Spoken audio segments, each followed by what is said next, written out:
Est-ce que tu t'es déjà rendu à une compétition et tu t'es dit oh, j'ai vraiment pas envie de rater aujourd'hui? Est-ce que tu es entraîneur et tu as des athlètes qui se disent ça dans la tête? Si c'est le cas, reste avec moi parce que je m'appelle Nathan Delacoste, je suis formateur en préparation mentale pour les entraîneurs et j'aide aussi les athlètes. Et je vais te montrer dans cette vidéo comment switcher le truc, comment faire pour que en compétition on ait beaucoup moins cette peur de rater. C'est parti.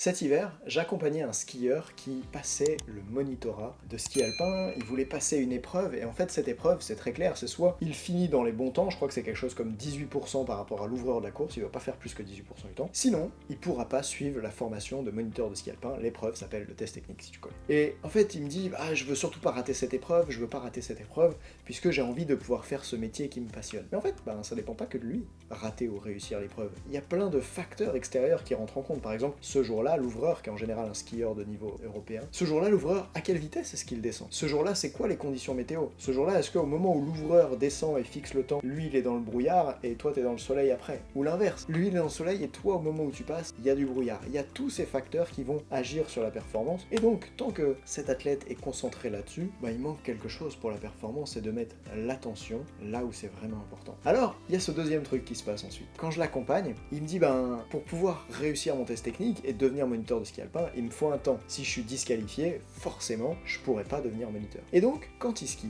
il fait en sorte d'avoir un temps, il fait en sorte de pas être disqualifié en ski, c'est-à-dire de ne pas rater une porte. Et ça l'amène, au final, dans les épreuves qu'il a déjà ratées auparavant, ça l'amène à pas vraiment skier, à sous-skier, déskier, appelle ça comme tu veux, à faire des lignes qui sont trop lentes en fait, qui sont plus sécuritaires, mais les skis ils avancent pas et du coup, il se fait sortir par rapport à la ligne de chrono autorisée au 18% je crois. Et là où je veux en venir, c'est que tu peux pas choisir dans la vie si tu vas rater ou pas. Parce que ça dépend pas que de toi. Par contre, tu peux choisir comment tu vas rater si tu rates. Et ouais.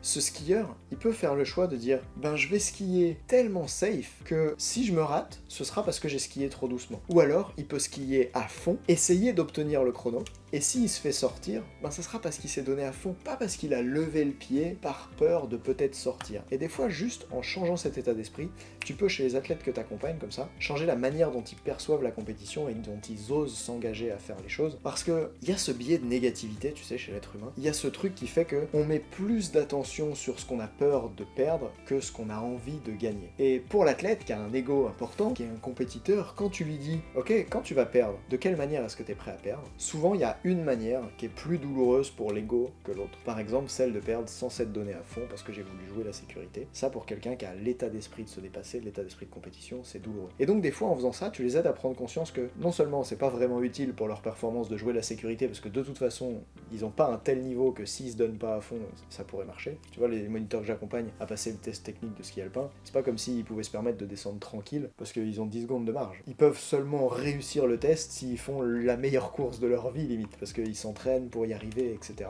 Ils ont pas beaucoup d'avance, c'est un test qui est difficile pour eux. Et donc là où je veux en venir, c'est que l'ego, des fois, d'avoir ces mots-là en mode, ok, si tu devais perdre, si tu devais avoir une défaite, comment est-ce que tu préférerais perdre? Et on se retrouve dans cette situation où ça va aider l'athlète à changer son point de vue sur le monde et donc à changer la façon dont il skie. J'espère que c'est clair pour toi, n'hésite pas la prochaine fois, si tu es athlète ou même si tu es entraîneur, à aller voir tes athlètes et leur dire ok, votre métier c'est de perdre. Par exemple au tennis, tu peux pas gagner Roland Garros sans perdre un jeu. Au football, tu peux pas faire une saison complète sans prendre un but, n'est-ce pas? Et donc, si le métier d'un athlète c'est de faire face à des difficultés, d'encaisser des défaites, de perdre, alors on devrait les entraîner, non pas à ne pas perdre, mais aussi à comment ils vont perdre quand ils perdent. Et ça va les aider notamment à devenir beaucoup plus résilients. Et c'est une des raisons pour lesquelles le programme de formation pour les entraîneurs que j'ai créé s'appelle Audace et Résilience Coach, parce que je crois que quand on veut contribuer au monde du sport et entraîner l'humain derrière la machine, on devrait rendre les athlètes beaucoup plus résilients. Et tu vois, même un mec comme Teddy Riner, qui a passé 10 ans sans perdre un match, donc on pourrait dire, un athlète de très haut niveau, ça perd jamais, et même lui, après 10 ans, il a perdu un combat. Et il a dû rebondir pour aller chercher la médaille olympique à la prochaine Olympiade. Donc, construis chez tes athlètes la résilience, et détermine avec eux, non pas est-ce qu'ils vont réussir ou échouer, mais s'ils devaient échouer, comment est-ce qu'ils vont échouer, avec quel état d'esprit, avec quelle intention, et tu verras que ça change complètement la sensation de l'échec au moment où il est là, et la rapidité à laquelle ils sont prêts à rebondir après ça, voire même comment ils se comportent le jour J, et c'est ce qui s'est passé pour le skieur que j'accompagne, qui du coup a décidé d'envoyer beaucoup plus. Allez, regarde une prochaine vidéo si tu veux continuer d'avancer, ou prends rendez-vous avec moi, avec le lien dans la description, et je te dis à la prochaine. Ciao.